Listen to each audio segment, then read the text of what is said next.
1610, a new hope with Lord de la Ware, with spring's gentle rains. Hope arrived in the form of Lord de la Ware. In May, the survivors of the sea venture finally reached Jamestown, bringing supplies and renewed leadership.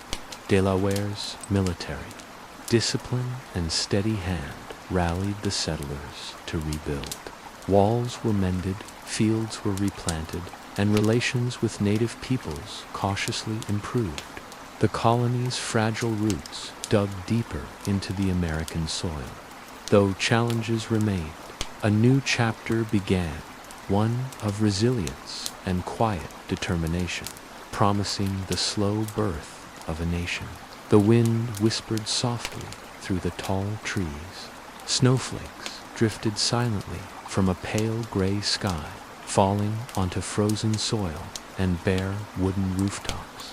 Inside the dim warmth of a crude timber cabin, a small fire crackled, casting flickering shadows across the rough planked floor and log walls sealed with mud and moss. It was the year 1610, and the English colony of Jamestown was on the brink of collapse. Winter had been merciless. Food was gone. Wild game had vanished. Even roots and bark were scarce.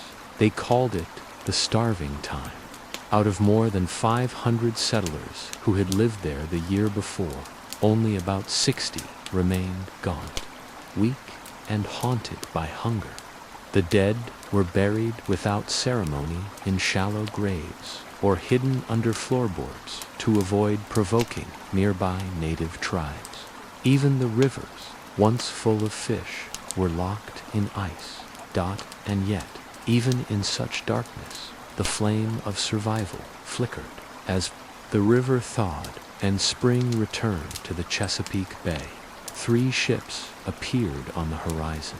With them came supplies, new settlers, and a man sent by the crown to save the colony.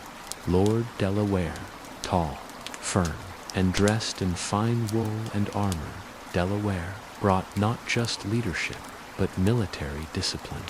He quickly imposed order. The settlers, frail but eager, began to rebuild Jamestown, repairing houses, constructing palisades, digging wells, and planting small gardens. Hope returned like the slow blooming of wildflowers after snow. Smoke once again curled from chimney holes above the thatched roofs. In 1611, another ship arrived, and from it stepped a man who would forever change the fate of the colony, John Rolfe. He was quiet, methodical, and thoughtful, a man of both vision and patience. With him, Rolfe brought a small pouch containing something most colonists overlooked: tobacco seeds, a sweet variety from the Spanish Caribbean. The local tobacco was bitter to English tastes, but Rolfe's crop, carefully planted in the warm Virginia soil, took hold and thrived by the end of the year. The colony was exporting its first barrels of this new brown gold back to England, and soon demand soared. Tobacco became the lifeblood of Virginia, shaping its economy, land use, and its dark future. But such prosperity came at a cost. Growing tobacco required labor, and more that labor would come from indentured servants, and later, enslaved Africans. In 1613, tensions with native tribes remained high. During one such conflict, the English captured a young woman known well to them, the daughter of Chief Wahunsonac, leader of the Powhatan Confederacy. Her name was Pocahontas. She was around 17 years old, graceful, curious, and known for her earlier act of mercy toward Captain John Smith, a story wrapped in both legend and truth. During her captivity, she was treated not as a prisoner, but as a symbol, taught English, converted to Christianity, and baptized as Rebecca.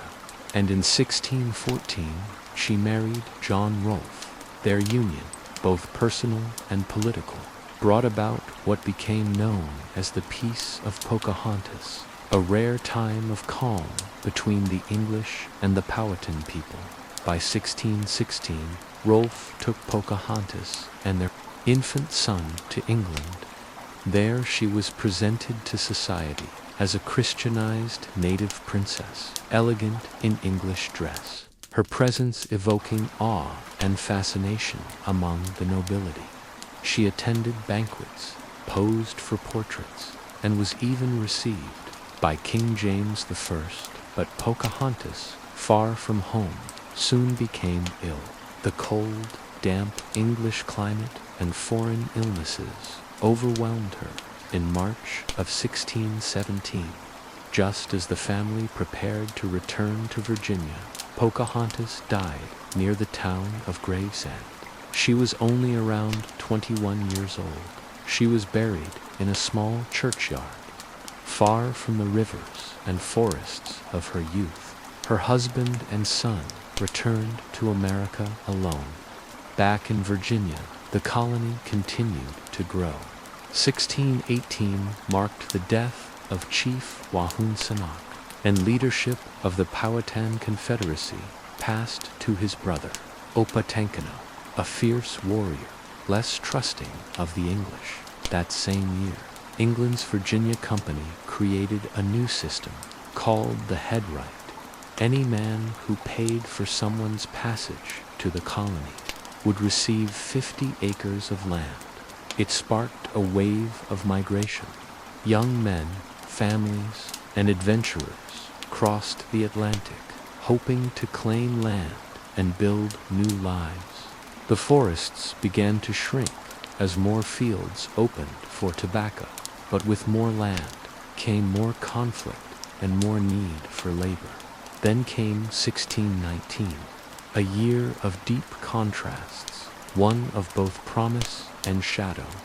In July, Virginia held the first official representative assembly in English America. Inside the wooden church of Jamestown, 22 elected men gathered to debate taxes, laws, and order. It was the beginning of local democracy, a seed that would grow into a new form of government. But only weeks later, in August, another ship arrived. It was a Dutch vessel carrying about 20 enslaved Africans, taken from a Portuguese ship off the coast of Angola.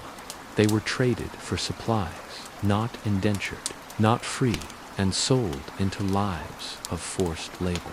This quiet transaction marked the beginning of African slavery in English North America, a practice that would scar the land for centuries to come.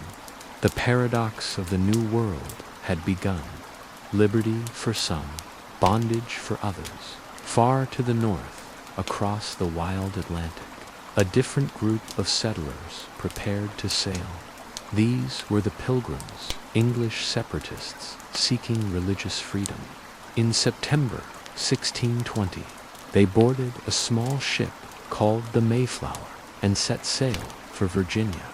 But storms pushed them far off course.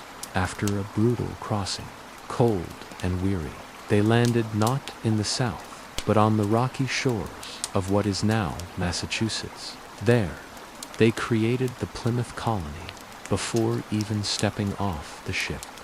They drafted a document, the Mayflower Compact, pledging to govern themselves by fair laws for the common good. It was cold. The land was unfamiliar. Nearly half of them would die that first winter, but they endured, thanks in part to help from Squanto, a native who had learned English years earlier and taught them to plant corn, catch fish, and survive. By the end of 1,622 English colonies had taken root in America to the south. Jamestown, driven by profit, tobacco, and territorial growth. To the north, Plymouth, driven by faith, cooperation, and survival. Both were small, fragile, and clinging to life. Between them stretched a vast land still untamed, inhabited by powerful native nations with cultures, languages, and histories stretching back thousands of years. And so, beneath the same stars that hung over quiet forests and frozen rivers, the story of a future nation slowly unfolded through firelight and snowfall, through voices raised in hope and in sorrow. Let the fire crackle softly now. The storm outside is distant, gentle, like waves on the wind. You are safe, warm, wrapped in time. Close your eyes, breathe in the scent of pine, smoke, and old wood, and sleep peacefully in the true beginnings of America.